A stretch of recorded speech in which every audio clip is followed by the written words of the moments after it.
Good morning students.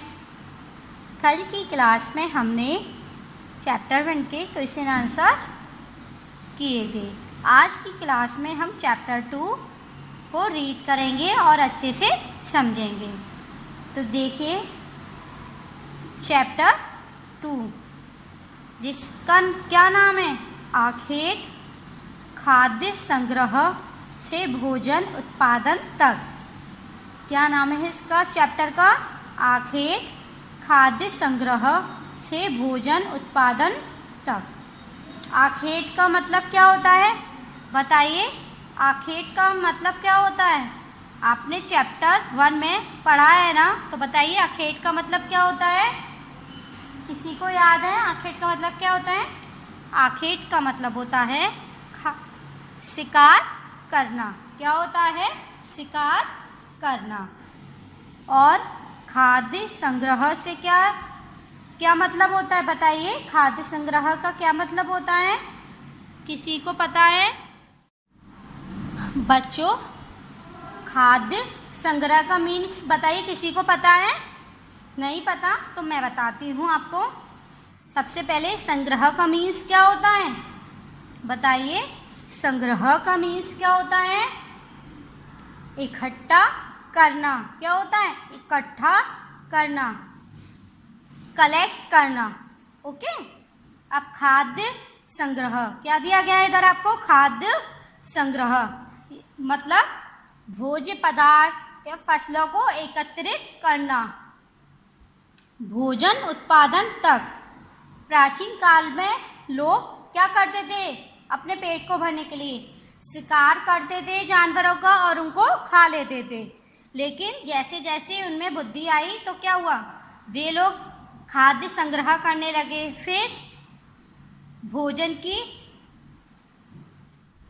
Importance को समझने लगे कि हम भोजन को कैसे बना सकते हैं।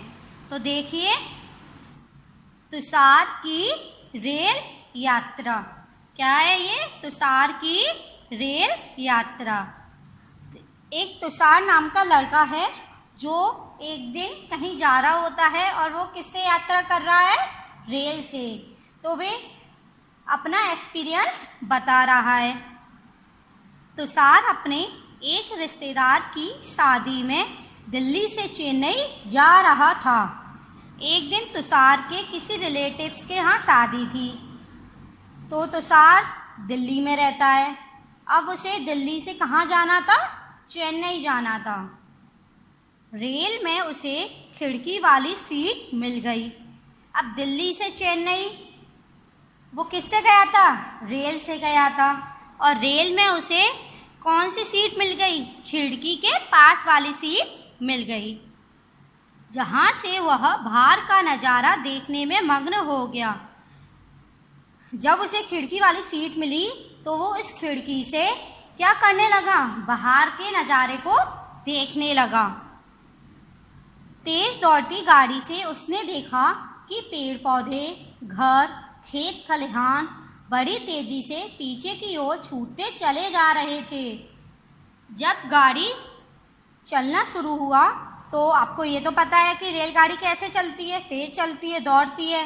तो उसने देखा कि वो जो पेड़ पौधे, खेत खलिहान, घर देख रहा है वे सब पीछे की ओर छूटते जा रहे हैं। अब उसके मन में एक सवाल आया। तभी उसके चाचा ने उसके कंधे पर हाथ रखकर कहा, और पीछे से उसके चाचा जी आए और उन्होंने तुषार के कंधे पर हाथ रखा और उसको बताया। तो उसके चाचा जी ने उसको क्या बताया देखिए। पता है, लोगों ने मात्र 150 साल पहले रेल से यात्रा करनी शुरू की थी। उसके चाचा जी ने तुषार को बताया कि आज से 150 साल पहले रेल यात्रा शुरू हुई थी। कितने साल पहले? 150 साल पहले। कितने साल पहले? 150 साल पहले। बस तो इसके कुछ दशक बाद आई। और उन्होंने ये भी बताया उसे कि 150 साल पहले तो रेल यात्रा शुरू हुई थी, लेकिन उसके कुछ सालों के बाद क्या शुरू हुआ? बस की यात्रा। किसकी यात्रा शुरू हुई कुछ सालों के बाद? बस की यात्रा।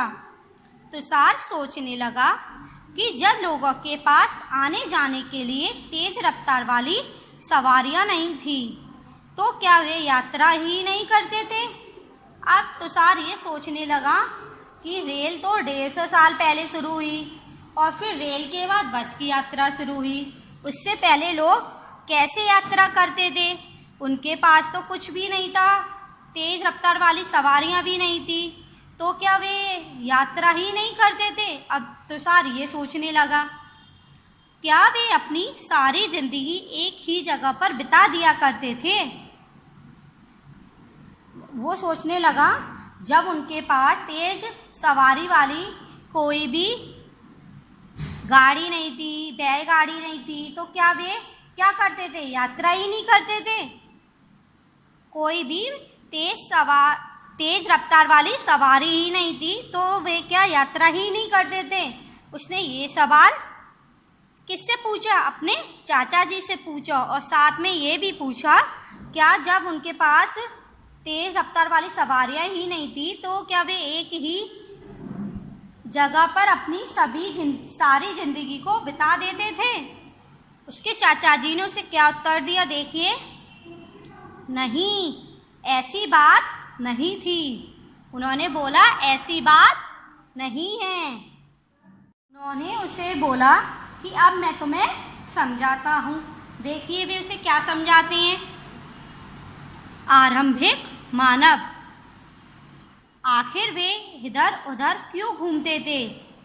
मतलब पहले के जो मानव थे वे इधर से उधर एक जगह से दूसरी जगह क्यों घूमते थे?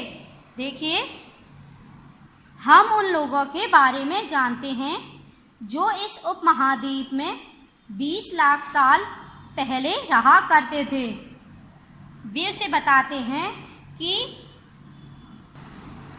इस उपमहाद्वीप में 20 लाख साल पहले भी व्यक्ति रहते थे, जिन्हें हम किस नाम से जानते हैं? आखेटक खाद्य संग्राहक। हम उन्हें किस नाम से जानते हैं? आखेटक खाद्य संग्राहक के नाम से जानते हैं। आखेटक का मीन्स क्या होता है? शिकार करने वाला। क्या होता है? शिकार करने वाला। खाद्य संग्राहक क्या होता है बताइए?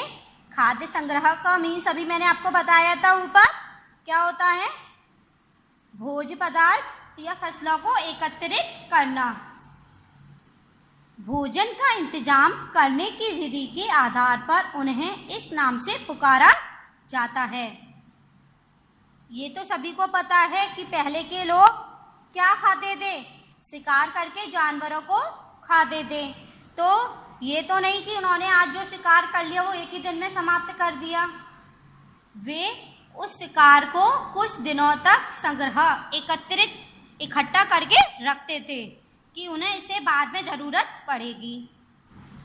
भोजन का इंतजाम करने की विधि के आधार पर उन्हें इस नाम से पुकारा जाता है।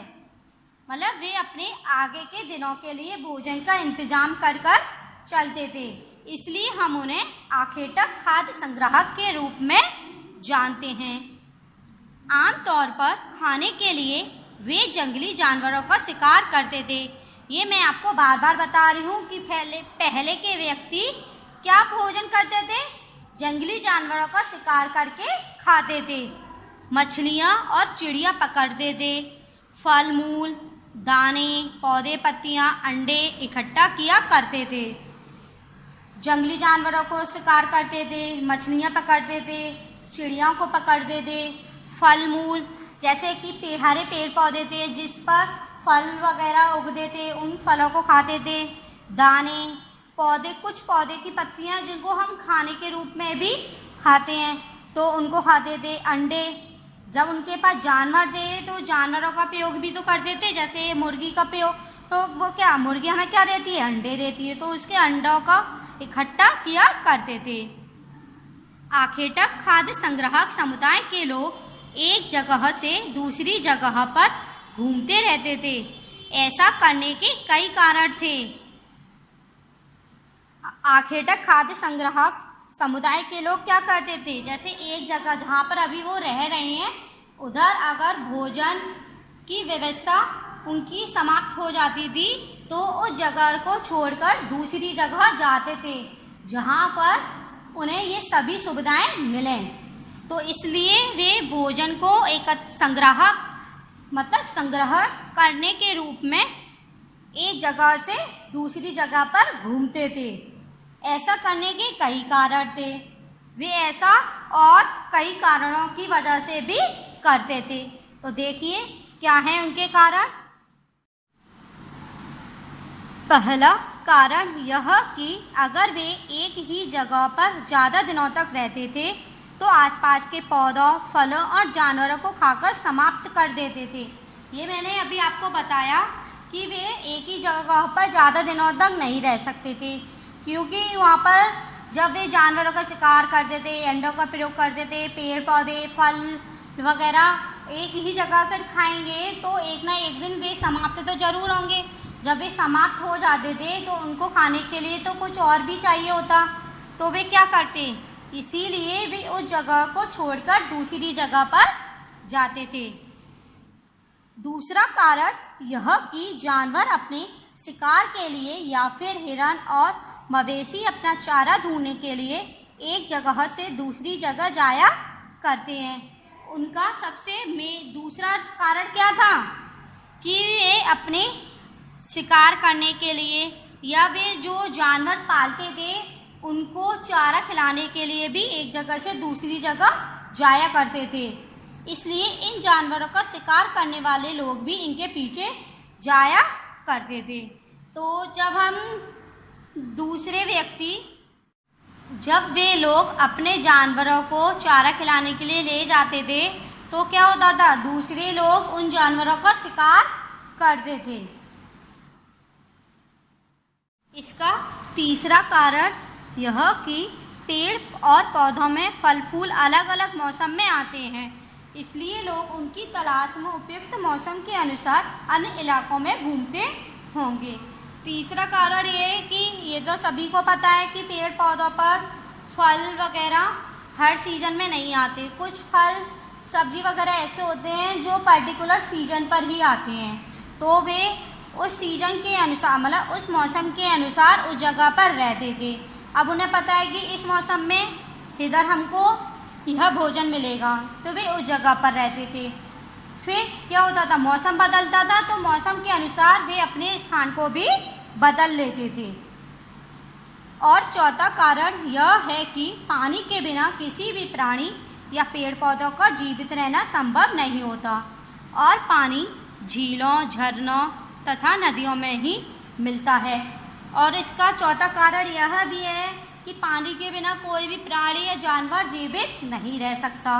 भोजन के साथ साथ उनकी सबसे मुख्य ज़रूरत यह थी कि उन्हें पानी की ज़रूरत भी पड़ती थी, तो वे इसलिए मुख्यतः उन स्थानों पर रहते थे जहाँ पर झील, झरने तथा नदियाँ भी उन्हें आसानी से मिल जाएं।